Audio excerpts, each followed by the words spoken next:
Okay, let's introduce ourselves. Yep. I'm Anita Mayu, I'm Renee Whitmore. and we were both born and raised here in this little town of Simsport, in what we call the ankle of the boot, right around in here.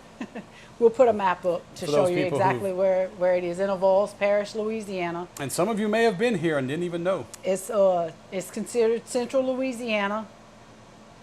Actually, about maybe 10 miles from here is actually the centermost point of Louisiana at Old River in Mansura, Louisiana.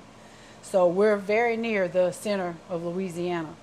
Where Avals Parish is considered the very top of Cajun country. Like if you look at Louisiana, which way is it going? This way.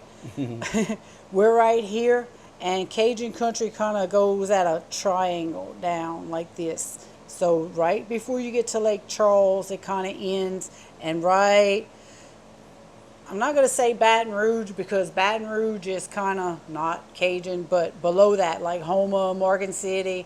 But before you get to New Orleans is considered Creole country. We're at the very tip top of Cajun country here in Avals. So we're considered Kunas, Cajun people as well. South Louisiana likes to say no, that if we're above I-10, we're not Cajun, but my DNA detects that that is a lie. And we'll get into that in more detail when we start talking about sim Right. sports. When you get this far north from Lafayette, Thibodaux, all those places, it starts to mix. There are Yes. the Acadians that came from Acadia, and then a lot of French people who came directly from France, right. and settled here, Right. along with all kinds of other people. Spanish, French. Yeah, Spanish, The French, Spanish, Scottish. French, I mean, Scottish, Irish. I have a mixture of all of that. Native American, African, German. the Germans. Yeah. So it's like we're like the Hans 57s of the world. Oh, right, right. But We're mutts. French was the dominant culture Right. because, it was explored. Louisiana was explored by the French first. Right.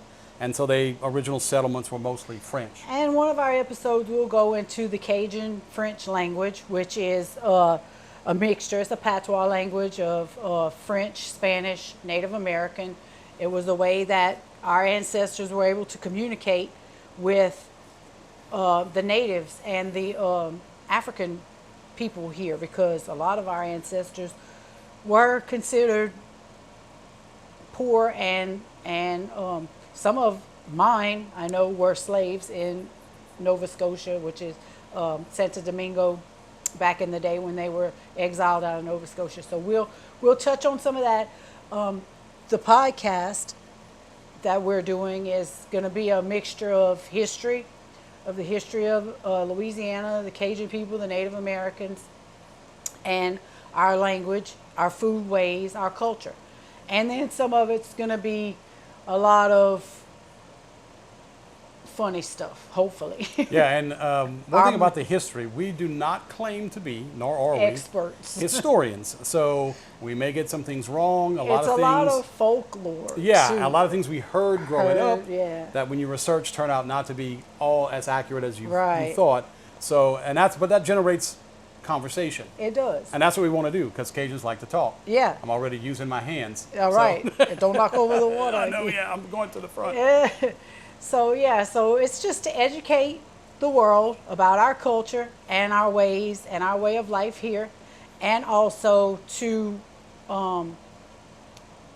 show our sense of humor, because we're storytellers. One, as Cajun people, we're very, very much storytellers, but we also have a joie de vivre, a joy for life. Mm-hmm. And we like to find the funny and the happy and the good in everything and everyone until they make us mad. Yeah, because we can make a joke about just about anything. Right. Don't put a couple of Cajuns together at a funeral, because it'll become a laugh fest. And there'll be food. And there'll be food. Yeah. So while you're in the kitchen eating, they're going to be laughing, Yeah. regardless of who's passed away. Yeah, and which brings us the name of the podcast, Mais, Right.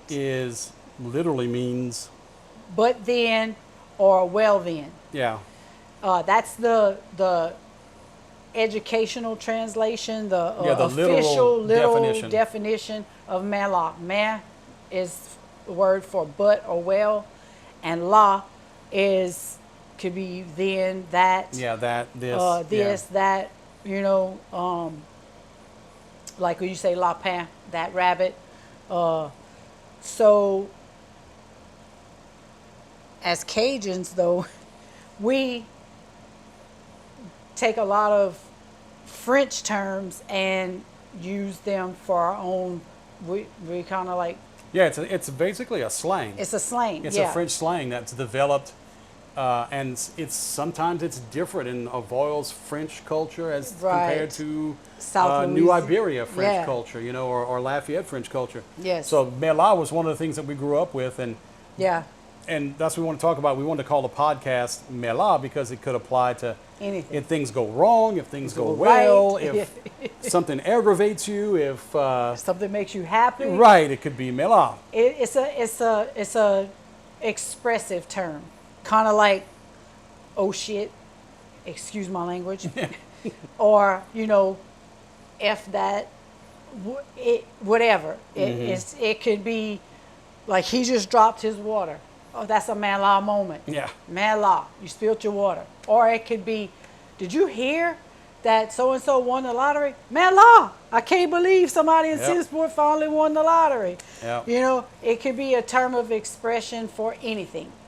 It's just depending on the inflection and the tone of voice you use when you And the use it. situation. And the situation. Yeah, like, and we grew so and up- so passed away. Man law. Yeah, and we grew up with a ton of those types of things Yes. that we'll talk about, those little expressions that you heard your grandma. And sometimes, oftentimes, we didn't even know what the literal meaning was. We just knew how it was used in context to Right. whatever the situation was. You Right. know, Like my grandma, she would always say, vous autres, vous autres, vous autres. And I thought she was cussing us out. And the whole time she was saying, y'all, y'all, y'all. Vous autres means y'all. Literally, translated to Yeah. y'all. And the whole time I thought she was cursing me. Or she would say, ton ad méchant.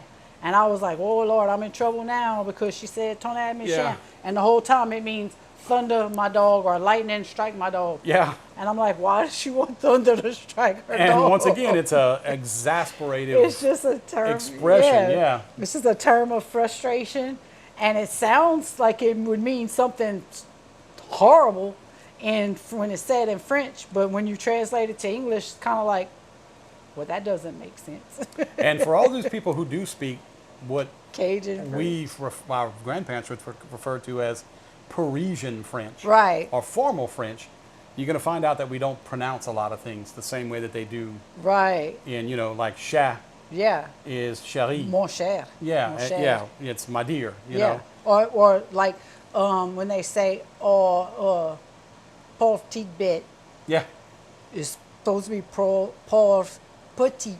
yeah, petite bête. They yeah. shorten petite to teat. Petite, yeah. Or they'll call somebody or chatty. Yeah, or or- T-boy. Yeah, you know? T-boy, Yeah. little boy. It's a shortened version of petite, but they just shorten it down to T or teat. Yeah, and that is all encompassing that slang that got developed Right. over the years.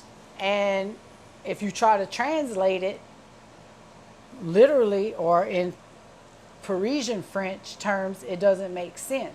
But the way we use it and the inflection, use it in a sentence. That's how, just like anything else. Use Yeah. it in a sentence, then you'll know what they're talking about. And you know, if you take people from other countries, like you take an Italian.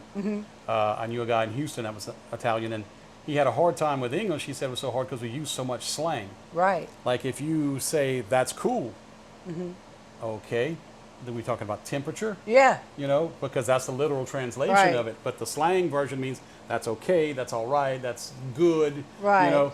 And if you're texting it, it means, okay, I'm done with this conversation. right now, the internet brings in a whole new Right. wrinkle on the whole slang thing. Yeah. With the LOLs and all that. Yeah. I don't know if there's a Cajun slang for LOL. Mela, mela, mela, or something. I don't know. Yeah. Yeah. Yeah, so we, you know, and of course everybody, an example, even from region to region, there's a little town called Cottonport, probably about 18, 20 miles from where we live, where we grew up. and fried bread dough, which most people refer to as a beignet. For some reason here, my grandma always called them a kala.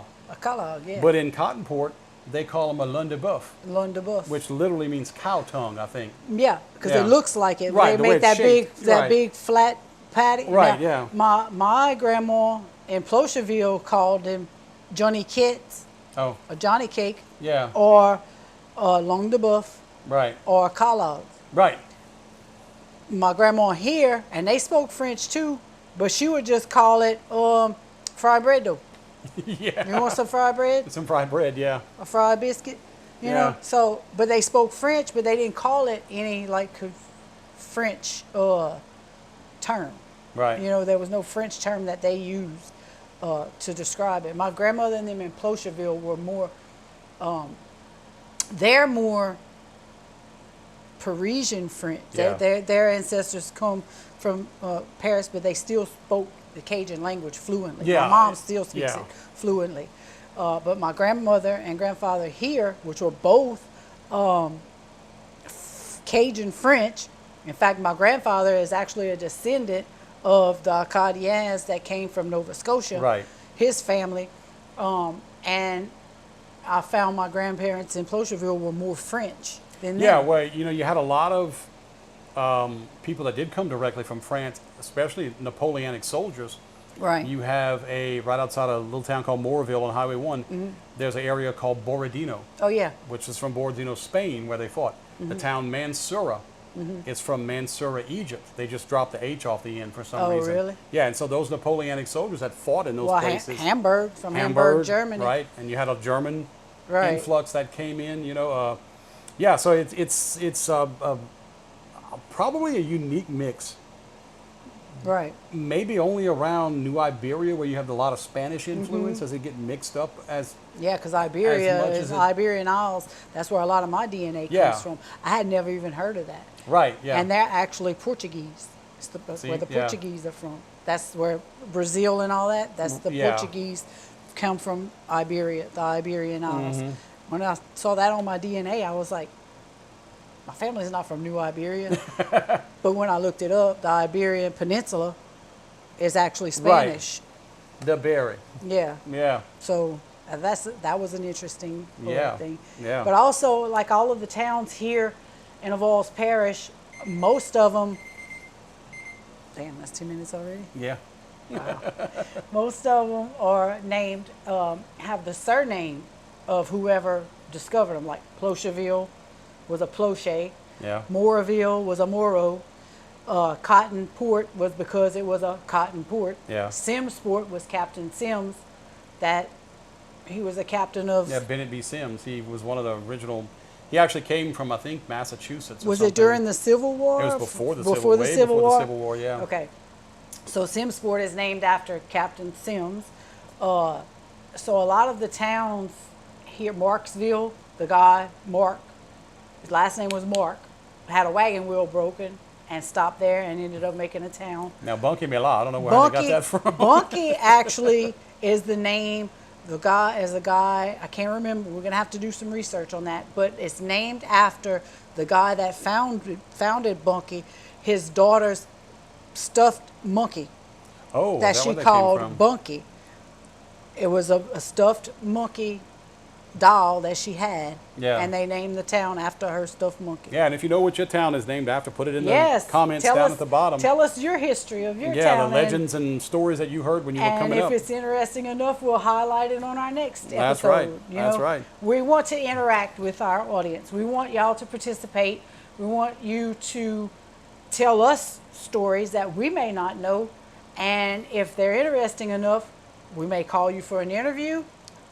And we may highlight it on one of our podcasts. You may win some Mela merchandise.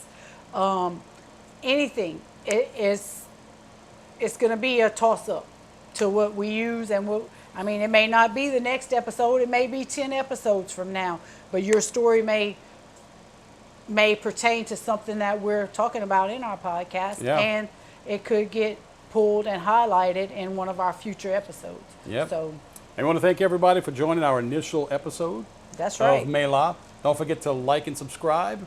And share. And share. And also in the description will be links to the website and other social media. Our Facebook, our Instagram, our Zazzle website. The merchandise where you can get these great Mela shirts. Yes, you can get our Mela merchandise. And don't forget to give us your Mela moment of the day, the week, the month, the year, your life. It doesn't matter. What is your most significant Mela moment? All right, guys, we'll see you next time.